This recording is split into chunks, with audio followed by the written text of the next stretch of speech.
Muslim women protection of rights on marriage act 2019। पहले इसका background देख लेते हैं। ये जो मुस्लिम women protection of rights on marriage bill first time Lok Sabha में इंट्रोड्यूस हुआ था 28 दिसंबर 2017 को। फिर उसके बाद ये राज्यसभा में प्रेजेंट हुआ बट वहाँ पेंडिंग हो गया। फिर नेक्स्ट एज अ ऑर्डिनेंस ये प्रेजेंट किया गया 19 सितंबर 2018 को, पास्ड हो गया। फिर नेक्स्ट सेकंड टाइम इसे लोकसभा में इंट्रोड्यूस किया गया 17 दिसंबर 2018 को। फिर राज्यसभा में तो ये पास नहीं हो पाया तो पेंडिंग हो गया। फिर सेकंड ऑर्डिनेंस लाया गया 12 जनवरी 2019 में। फिर थर्ड टाइम ये फिर से लोकसभा में प्रेजेंट किया गया इस बिल को। ये 21 जून 2019 को इंट्रोड्यूस किया गया लोकसभा में। फिर राज्यसभा में प्रेजेंट किया तो वहाँ से ये फाइनली पास्ड हो गया 30 जुलाई 2019 को। फिर इस बिल को प्रेसिडेंट की एसेंट मिली 31 जुलाई 2019 को और ये पब्लिश्ड हो गया ऑफिशियल गैजेट ऑफ इंडिया में।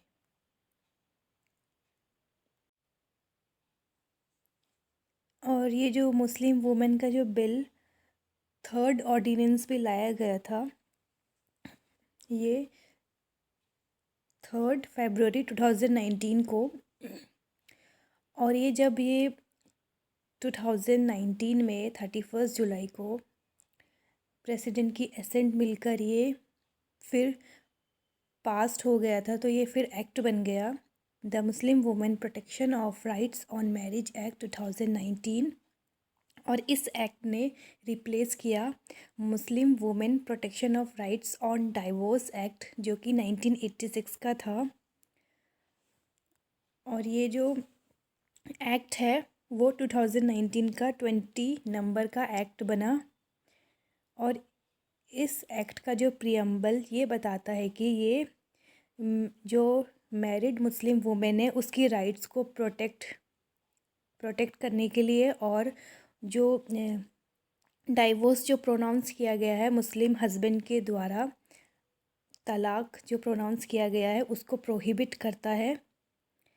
और जो इस एक्ट में टोटल 3 चैप्टर्स हैं और ये 8 सेक्शंस में डिवाइडेड है। और इसकी इन्फोर्समेंट डेट 19 सितंबर 2018 को, जो कि वो फर्स्ट ऑर्डिनेंस की डेट थी, तभी से ये लागू है। और जो इस एक्ट का अब हम चैप्टराइजेशन देख लेते हैं। चैप्टर 1 प्रिलिमिनरी है, chapter 2 declaration of talaq to be void and illegal, chapter 3 protection of rights of married Muslim women. अब हम चैप्टर 1 प्रिलिमिनरी, इसमें 2 सेक्शंस है। सेक्शन 1 जो है short title extent and commencement के बारे में बात करता है। शॉर्ट टाइटल मीन्स इस एक्ट का जो पूरा नाम जो है वो ऐसे है, मुस्लिम women protection of rights on marriage act 2019। और ये एक्सटेंड करता है होल ऑफ इंडिया। और इसकी जो इन्फोर्समेंट की डेट है वो 19 सितंबर 2018। सेक्शन 2 डेफिनेशंस, 3 डेफिनेशन है इस एक्ट में। फर्स्ट डेफिनेशन है इलेक्ट्रॉनिक फॉर्म। ये इलेक्ट्रॉनिक फॉर्म की जो डेफिनेशन है वो जैसे आईटी एक्ट के section 2 sub section 1 clause are में जो दी गई है उस वही सेम डेफिनेशन यहाँ भी एप्लीकेबल है। और सेक्शन 2B मजिस्ट्रेट को डिफ़ाइन करता है। मजिस्ट्रेट मतलब जो judicial magistrate of first class है as per under code of criminal procedure 1973। और ये जो judicial magistrate of first class है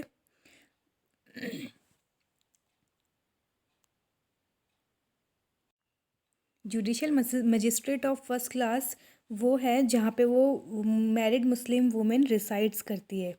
तो सेक्शन 2C तलाक की डेफिनेशन है। तलाक का मतलब तलाक बिद्दत और कोई भी अदर इसके जैसा सेम फॉर्म ऑफ तलाक होगा जिसका जो इफ़ेक्ट होगा वो इंस्टेंट होगा और जो वापस नहीं लिया जा सकता उसको हम तलाक बोलते हैं। नेक्स्ट जो चैप्टर 2 है ये declaration of talaq to be void and illegal. जो तलाक का जो डिक्लेरेशन जो प्रोनाउंस किया गया तलाक इंस्टेंट तलाक उसकी जो इफ़ेक्टिवनेस है वो वॉइड और इलीगल है। सेक्शन 3 जो बताता है talaq to be void and illegal. Any pronouncement of talaq by a Muslim husband upon his wife by words either spoken or written or in electronic form or in any other manner whatsoever shall be void and illegal। ये जो तलाक जो pronounce किया जाएगा मुस्लिम husband के द्वारा अपनी wife को, ये बाय वर्ड्स या बोलकर या लिखकर या फिर इलेक्ट्रॉनिक फॉर्म में भी हो सकता है, उसका जो इफ़ेक्ट होगा वो वॉइड और इलीगल होगा ये। और इसकी जो पनिशमेंट है ये तलाक जो प्रोनाउंस करने की मुस्लिम हस्बैंड के द्वारा जो किया गया है, इसका सेक्शन 4 में इसकी पनिशमेंट दी गई है। इसकी मैक्सिमम पनिशमेंट है 3 साल तक की और फाइन के साथ। एनी मुस्लिम, ये सेक्शन 4 जो बताता है पनिशमेंट फॉर प्रोनाउंसिंग तलाक, इसकी डायरेक्ट की लैंग्वेज है any Muslim husband who pronounces तलाक refer to in section 3 upon his wife shall be punished with imprisonment for a term which may extend to 3 years and shall also be liable to fine. Next हम देखते हैं chapter 3 जो बताता है कि protection of rights of married Muslim women. इसमें बाकी के जो बचे हुए सेक्शन से वो आएंगे सेक्शन 5, 6, 7 और 8। जो सेक्शन 5 है वो सब्सिस्टेंस अलाउंस के बारे में बताता है, मतलब गुजारा भत्ता। इसकी जो डायरेक्ट की लैंग्वेज है इस तरीके से है, without prejudice to the generality of the provisions contained in any other laws for the time being in force a married Muslim woman upon whom talaq is pronounced shall be entitled to receive from her husband such amount of subsistence allowance for her and dependent children as may be determined by the magistrate। ये जो section 5 जो बताता है कि गुजारा भत्ता जो victim मतलब जो मैरिड मुस्लिम वुमेन है जिसको उसके हस्बैंड ने इंस्टेंट तलाक दिया, तो वो अपना गुजारा भत्ता अपने हस्बैंड से ले सकती है और अपने लिए या तो और अपने डिपेंडेंट चिल्ड्रंस के लिए भी, एज में be determined by the magistrate. Next section 6 custody of minor children. और ये सेक्शन बताता है कि जो माइनर चिल्ड्रन की कस्टडी है वो किसके पास जाएगी। वो जो चाइल्ड की जो कस्टडी होगी वो मैरिड मुस्लिम वुमेन के पास जाएगी, एज में be determined by the magistrate. इसकी डायरेक्ट की लैंग्वेज इस तरीके से है, notwithstanding anything contained in any other law for the time being in force, a married Muslim woman shall be entitled to custody of her minor children in the event of pronouncement of talaq by her husband in such a manner as may be determined by the magistrate। Next section 7 जो हमें बताता है offence to be cognizable, compoundable etcetera. इसकी जो bare language है, nothing notwithstanding anything contained in the code of criminal procedure 1973 a an offence punishable under this act shall be cognizable if information related to commission of the offence is given to an officer in charge of police station by the married Muslim woman upon whom talaq is pronounced or any person related to her by blood or marriage।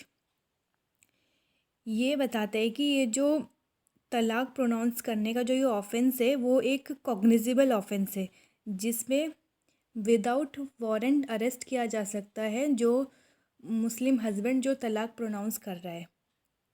ये एक cognizable offence है और ये या तो married Muslim women जो complain करेगी उसकी कंप्लेन के अकॉर्डिंग, या तो उसके जो ब्लड रिलेशन में और मैरिज में जो है वो अगर कंप्लेन करें officer in charge of police station को। और नेक्स्ट जो इसी सेक्शन में बताता है, an offence punishable under this act shall be compoundable at the instance of the married Muslim women upon whom talaq is pronounced with the permission of the magistrate on such terms and conditions as may be determined. ये बताता है कि ये जो offence है ये compoundable भी हो सकता है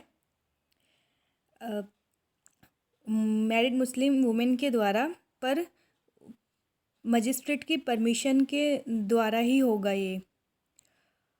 और नेक्स्ट कंडीशंस बताता है इसकी, no person accused of an offence punishable under this act shall be released on bail unless the magistrate on an application filed by the accused and after hearing the married woman upon whom talaq is pronounced is satisfied that there are reasonable grounds for granting to such person bail। ये बोलता है कि जो offence जो उसने मुस्लिम husband ने किया है तलाक प्रोनाउंस करके अपनी वाइफ को, तो इसको बेल पर रिलीज़ नहीं किया जाएगा, पर अगर बेल हो कर रहे हैं तो ये मजिस्ट्रेट की परमिशन से होगा, जब तक कि मजिस्ट्रेट ना बोल दे। और वो भी तब होगा जब मजिस्ट्रेट मैरिड मुस्लिम वुमेन को सुन ले, उसका पक्ष सुन ले, उसके बाद ही वो मजिस्ट्रेट ग्रांट कर सकता है बेल। अगर उसे रीज़नेबल, मजिस्ट्रेट को लगे कोई रीज़नेबल ग्राउंड से उसको बेल ग्रांट करने के लिए, तभी वो कर सकता है, अदरवाइज़ नॉट। लास्ट सेक्शन जो है ये बताता है repeal and savings the Muslim women protection of rights on marriage second ordinance 2019 is hereby repealed. ये जैसे ये एक्ट इफेक्ट में आया, Muslim women protection of rights on marriage act 2019 ये आया, तो इसने जो सेकेंड ऑर्डिनेंस था वो रिपील हो गया। And notwithstanding such repeal anything done or any action taken under the Muslim women protection of rights on marriage second ordinance 2019 shall be deemed to have been done or taken under the provisions of this act।